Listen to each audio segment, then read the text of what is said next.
Hello, hello, Restore Beauties. This is Sherry C. White, certified holistic health strategist and educator wellness coach. Let's go. I'm so excited about this series, Enlarging Your Capacity. But first, need to let you know that my mission as a strategist and coach is to elevate your life, wellness, and confidence in God, to co-write your comeback story. So I primarily love to work with exhausted educators, okay? And when I'm talking about enlarging your capacity, the focus, and it primarily always will be, is you, not your environment, not the workplace, not your coworkers. Those are a different set of things. But we're gonna focus on and love and nourish you.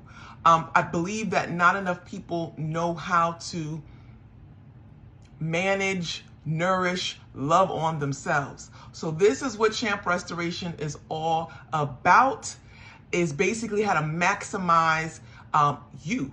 And so as an educator, you're always giving and giving and giving. And I love to do it. I'm doing it now in a different capacity, but I have learned lots of lessons along the way. And so I'm here to share some. And again, enlarging your capacity is so necessary. This is the holiday season. Again, from this end of Thanksgiving to the beginning of January, I will be continuously talking on Sundays about a different topic related to enlarging your capacity. So let's go. So capacity, I'm going to first define it, looking at my notes, and then we're just going to talk. We're just going to talk. And I want you to talk back to me in the comment section to get a discussion going on. So capacity. First, let's define what it is. It's something that is necessary, I tell you that. It's the ability to do something. The ability to do something. It's a mental, emotional, and physical ability. This is how it's defined. And I would also agree, you also have to have a spiritual capacity, dexterity. We'll get into that. So as a teacher in this pandemic season, there is nothing like it. You know, you're wearing masks. You can't, at the beginning of the year, can't really hear students' correct pronunciations. I'm not trying to disrespect them. That's a whole thing. When I'm teaching, when students are explaining and they're teaching in their groups, can't really hear them. So you're asking folks to repeat themselves several times. Who else has had this experience? If you understand, listen, let me know. And then you open the windows because you want the air to flow and it's cold. So if you understand that, throw a snowflake in the comment section because it is cold in the classroom. You got to wear layers, all of that. I say that to say it is not an ideal setting and an ideal environment for you to teach in comfort. So right here, again, focusing on how can you build and nurture yourself in these conditions where it's not ideal. Let's go. So in order to maintain, in order to keep going in an amazing way, you have to know your why.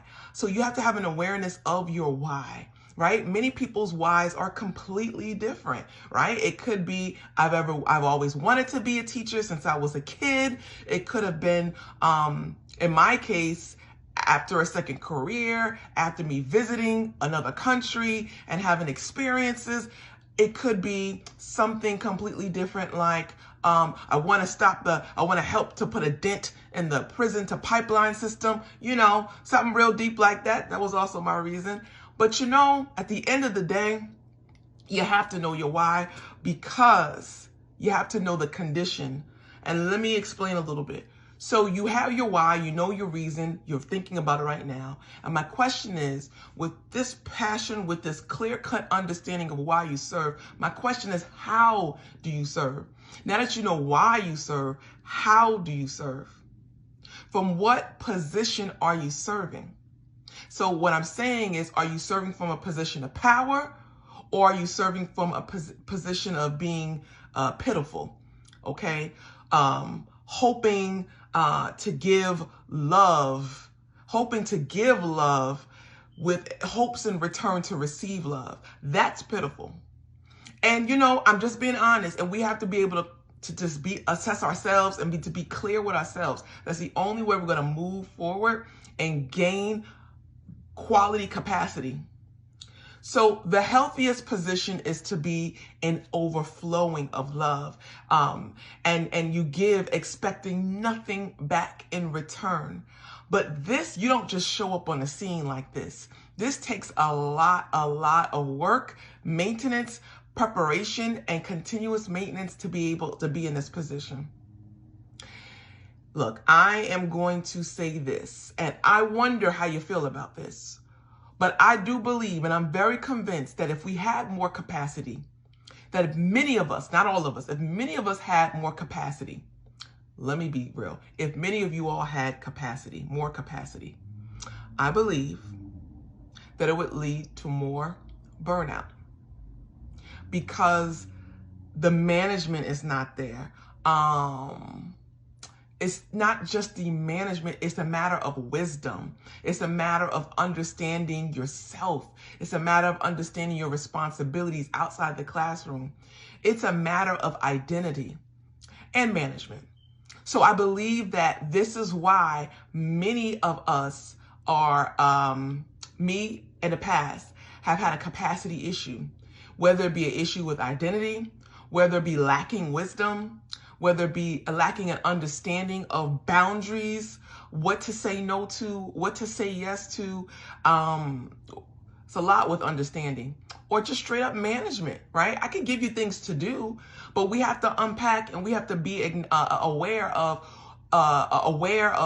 how we're serving, why we're serving, things like this. And I want to say there's always something to do in education. So you could be going on and on and on in a hamster wheel, really getting, I guess you could say, getting lots of things accomplished, but your life is not your job. Your life is not your job. So you're going to go on and on and on. And yes, it's one of those jobs. It's one of those careers. It's one of those callings, if you will, where, you know, you're helping society and mankind and all that. But you and I are not God. You and I are not Holy Spirit Jr. at all. So what we have to do is get in a position where we hear God and we ask for wisdom, okay? And he tells us what exactly the assignment is, what exactly the limit is in terms of what to do here. Nothing more, nothing less. We follow the instructions. For example, James 1:5 says, if any of you lacks wisdom, you should ask God, who gives generously to all without finding fault, and it will be given to you. Yes, thank God for God's love and his patience and his wisdom and his willingness to help mold us, okay, like clay. Another thing is, just in general, overall, we need to come to a place where we're yielded to God, surrendered to God. It's a beautiful thing, okay? We're continuously on our own type of time, meaning we're doing what we want to do because we think that it is best. We think it is wise. That is like the opposite of Proverbs 3:5-7. Okay? We can't be impressed with our own wisdom. We can't be impressed with our own reasoning why we're doing what we're doing. Okay, that could be the beginning, but as we grow and as we mature, again, we talked about capacity. Remember I said it's the ability to do something, a mental, emotional, and physical ability. And then I also said it has a lot to do with the spiritual ability, meaning the spiritual capacity. And as we recognize and yield to God, we could grow in that, and he renews us. He renews our mind and our thinking.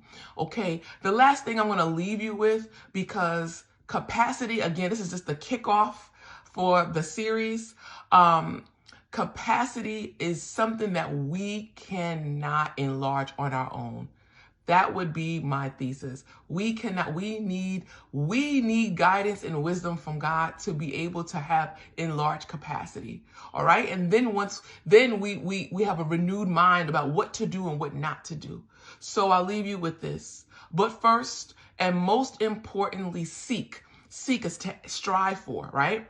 It's to aim at, right? His kingdom and his righteousness. That is his way of doing things, of his way of being right, the attitude of God, the character of God. So when we first and most importantly seek his kingdom and his righteousness, and all of these things, the character, the attitude of God, the wisdom, and so much more will be given to us also. So I leave you with that, and that is Matthew 6:33. I leave you with that to meditate on those scriptures, James 1:5, and Matthew 6:33, and Proverbs 3:5-7. I leave you to meditate on that, chew on that all Monday morning. Matter of fact, all week until I meet you again next Sunday. Have a great night and a fantastic week. Be blessed and be a blessing. Bye.